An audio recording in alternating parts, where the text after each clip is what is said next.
ایک معصوم لڑکی، ایک ظالم قاتل اور ایک ایسا انجام کہ سن کر روح کانپ اٹھے۔ کیا آپ جانتے ہیں اسلام میں مظلوم کا بدلہ کس طرح لیا جاتا ہے، اور وہ کون سا واقعہ ہے جس میں رسول اللہ صلی اللہ علیہ وسلم نے قاتل کو اسی طرح سزا دی جیسے اس نے ظلم کیا تھا؟ بسم اللہ الرحمن الرحیم۔ دنیا میں جب بھی ظلم بڑھتا ہے تو سب سے پہلے انصاف کمزور ہو جاتا ہے، طاقتور لوگ بچ نکلتے ہیں، مظلوم روتے رہ جاتے ہیں، اور بہت سے لوگ یہ سمجھنے لگتے ہیں کہ شاید اس دنیا میں انصاف صرف کتابوں کی بات ہے۔ آج بھی اگر ہم اپنے ارد گرد دیکھیں تو کتنے ہی ایسے واقعات ملتے ہیں جہاں کمزور انسان انصاف کے لیے در در بھٹکتا رہتا ہے۔ کسی کی بیٹی ظلم کا شکار ہوتی ہے، کسی کا بچہ مارا جاتا ہے، کسی غریب کا حق چھین لیا جاتا ہے، مگر ظالم اپنے اثر و رسوخ اور طاقت کے بل پر بچ نکلتے ہیں۔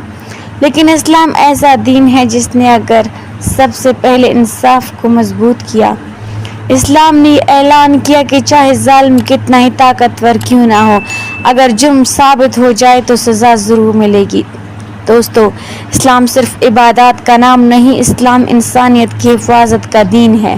یہی وجہ ہے کہ اسلام نے ایک انسان کی جان کو بہت قیمتی قرار دیا۔ قرآن مجید میں آتا ہے کہ جس نے ایک بے گناہ انسان کو قتل کیا گویا اس نے پوری انسانیت کو قتل کیا۔ ذرا سوچئے، ایک بے گناہ انسان کی جان لینا اللہ کے نزدیک کتنا بڑا جرم ہوگا۔ آج دنیا میں جب کوئی طاقتور شخص ظلم کرتا ہے تو اکثر لوگ خوف کی وجہ سے خاموش ہو جاتے ہیں، لیکن حضرت محمد صلی اللہ علیہ وسلم نے ہمیشہ مظلوم کا ساتھ دیا۔ آپ صلی اللہ علیہ وسلم نے کبھی یہ نہیں دیکھا کہ مجرم کس قبیلے سے ہے، کس مذہب سے ہے، امیر ہے یا غریب۔ آپ صلی اللہ علیہ وسلم کے نزدیک اصل چیز انصاف تھی، اس لیے اسلام میں قانون سب کے لیے برابر رکھا گیا۔ اگر کوئی غریب جرم کرے تو بھی سزا، اور اگر کوئی طاقتور جرم کرے تو بھی سزا۔ یہی وہ انصاف تھا جس نے لوگوں کے دل جیت لیے۔ لوگ حیران رہ جاتے تھے کہ ایک ایسا معاشرہ بھی ہو سکتا ہے جہاں بادشاہ اور عام آدمی دونوں ایک ہی قانون کے تابع ہوں۔ دوستوں، ظلم صرف تلوار سے نہیں ہوتا، کسی کو ذلیل کرنا بھی ظلم ہے، کسی کا حق مارنا بھی ظلم ہے، کسی کمزور کو ڈرانا بھی ظلم ہے، اور کسی بے گناہ کو تکلیف دینا بھی ظلم ہے۔ بعض لوگ سمجھتے ہیں کہ اگر دنیا میں پکڑے نہ جائیں تو بچ جائیں گے، مگر یاد رکھیے اللہ کے ہاں ہر ظلم کا حساب ہونا ہے۔ کتنے لوگ آج دوسروں کو رلا رہے ہیں، مگر ایک دن وہ خود اللہ کے سامنے کھڑے ہوں گے، وہاں نہ دولت کام آئے گی، نہ طاقت، نہ سفارش۔ اسلام ہمیں یہ بھی سکھاتا ہے کہ مظلوموں کی بد دعا سے ڈرنا چاہیے، کیونکہ مظلوم اور اللہ کے درمیان کوئی پردہ نہیں ہوتا۔ ایک کمزور انسان کے آنسو بھی اللہ کے نزدیک ایک بہت قیمتی ہوتے ہیں، اور جب معاشرے میں انصاف ختم ہو جائے تو پھر خوف، ظلم، قتل اور بربادی پھیلنے لگتی ہے۔ اس لیے نبی کریم صلی اللہ علیہ وسلم نے انصاف قائم کرنے پر بہت زور دیا۔ آپ صلی اللہ علیہ وسلم نے فرمایا کہ تم سے پہلے قومیں اس لیے تباہ ہوئیں کہ جب کوئی طاقتور جرم کرتا تو اسے چھوڑ دیتے، اور جب کوئی کمزور جرم کرتا تو اسے سزا دیتے۔ ذرا غور کریں، آج بھی دنیا میں یہی ہو رہا ہے۔ قانون اکثر غریب کے لیے سخت اور طاقتور کے لیے نرم بن جاتا ہے، لیکن اسلام کا انصاف ایسا نہیں۔ اسلام نے قاتل کو قتل، ظالم کو ظلم اور مظلوم کو مظلوم ہی کہا، چاہے وہ کوئی بھی ہو۔ دوستوں، کبھی کبھی انسان سوچتا ہے کہ آخر ظلم کرنے والے اتنے بے رحم کیسے ہو جاتے ہیں؟ ایک انسان دوسرے انسان کو تکلیف دیتے وقت کیوں نہیں سوچتا کہ سامنے والا بھی کسی کا بیٹا، کسی کی بیٹی، کسی کی ماں یا کسی کا باپ ہے؟ اس کی سب سے بڑی وجہ یہ ہے کہ جب دل سے اللہ کا خوف نکل جاتا ہے تو انسان پتھر دل بن جاتا ہے، پھر اسے نہ کسی کے آنسو نظر آتے ہیں، نہ کسی کی تکلیف محسوس ہوتی ہے۔ اس لیے اسلام سب سے پہلے دل کی اصلاح کرتا ہے۔ اسلام انسان کو یہ احساس دیتا ہے کہ تمہارا ہر عمل اللہ دیکھ رہا ہے۔ تم اگر دنیا سے بچ بھی گئے تو اللہ سے نہیں بچ سکتے۔ دوستو، تاریخ گواہ ہے کہ جب بھی انصاف قائم ہوا، معاشرے میں امن آیا، اور جب ظلم بڑھا تو تباہی آئی۔ فرعون کے پاس طاقت تھی مگر ظلم نے اسے ڈبو دیا۔ نمرود کے پاس حکومت تھی مگر غرور نے اسے تباہ کر دیا۔ کتنے بادشاہ آئے اور چلے گئے مگر ان کا ظلم آج بھی لوگوں کو یاد ہے۔ اور دوسری طرف انبیاء علیہ السلام اور نیک لوگوں کو دیکھیں، انہوں نے انصاف قائم کیا، لوگوں کے حقوق ادا کیے، اس لیے آج بھی ان کا عزت سے ذکر کیا جاتا ہے۔ ایک مسلمان کو صرف نماز روزے والا نہیں بلکہ انصاف پسند بھی ہونا چاہیے۔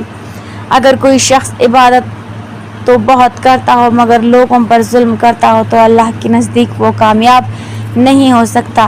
قیامت کے دن سب سے پہلے حقوق العباد کا حساب ہوگا۔ کسی کا دل توڑا، کسی کا حق مارا، کسی پر جھوٹا الزام لگایا، کسی کمزور کو ستایا، ہر چیز کا حساب دینا ہوگا۔ اور یاد رکھیے، بعض لوگ دنیا میں سزا سے بچ جاتے ہیں مگر اللہ کی پکڑ سے نہیں بچ سکتے۔ کبھی کبھی اللہ تعالیٰ ظالم کو مہلت دیتا ہے تاکہ وہ سنبھل جائے، توبہ کر لے، مگر جب وہ ظلم سے باز نہیں آتا تو پھر اچانک پکڑ آتی ہے۔ دوستو، اب ذرا اس واقعے کی طرف آتے ہیں جس نے اسلام کے انصاف کو پوری دنیا کے سامنے واضح کر دیا۔ یہ واقعہ صحیح بخاری میں موجود ہے۔ مدینہ منورہ میں ایک کم سن لڑکی شدید زخمی حالت میں پائی گئی۔ اس کا سر 2 پتھروں کے درمیان رکھ کر بے رحمی سے کچل دیا گیا تھا۔ خون بہہ رہا تھا، جسم کمزور ہو چکا تھا اور وہ زندگی کی آخری سانسیں لے رہی تھی۔ لوگوں کے دل دہل گئے، ہر شخص حیران تھا کہ آخر اتنا بڑا ظلم کس نے کیا۔ اس لڑکی میں ابھی اتنی جان باقی تھی کہ اشارے سے بات سمجھا سکے۔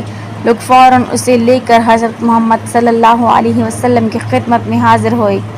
آپ صلی اللہ علیہ وسلم نے نہایت شفقت اور حکمت کے ساتھ اس سے پوچھنا شروع کیا کہ کیا یہ کام فلاں نے کیا؟ وہ بچی سر کے اشارے سے جواب دے دیتی۔ پھر جب ایک یہودی کا نام لیا گیا تو اس نے اپنے سر سے اشارہ کیا کہ ہاں، یہی شخص ہے۔ فوراً اس شخص کو پکڑ کر لایا گیا، تحقیق ہوئی، سوالات ہوئے اور آخرکار اس نے اپنا جرم قبول کر لیا۔ اس نے اقرار کیا کہ واقعی اسی نے اس معصوم لڑکی کا سر 2 پتھروں کے درمیان رکھ کر کچلا تھا۔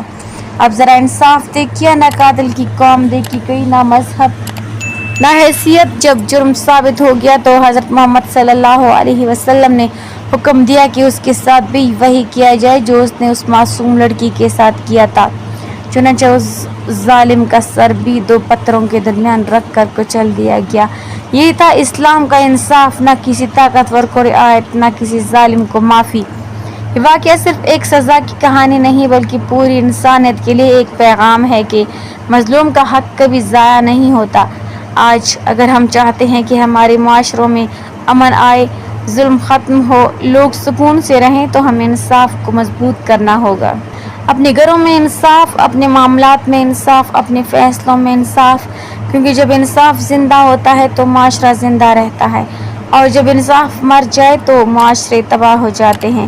لہٰذا کبھی کسی پر ظلم نہ کریں، کسی کمزور کو بے بس نہ سمجھیں، کسی یتیم عورت یا غریب کا حق نہ ماریں، اور اگر کبھی آپ کے ساتھ ظلم ہو تو یاد رکھیے اللہ سب کچھ دیکھ رہا ہے۔ اللہ تعالیٰ ہمیں انصاف پر قائم رہنے، ظلم سے بچنے اور ہر مظلوم کے ساتھ کھڑے ہونے کی توفیق عطا فرمائے، آمین۔ ناظرین، کمنٹ باکس میں اللہ تعالیٰ کے 99 ناموں میں سے ایک نام ضرور ٹائپ کریں۔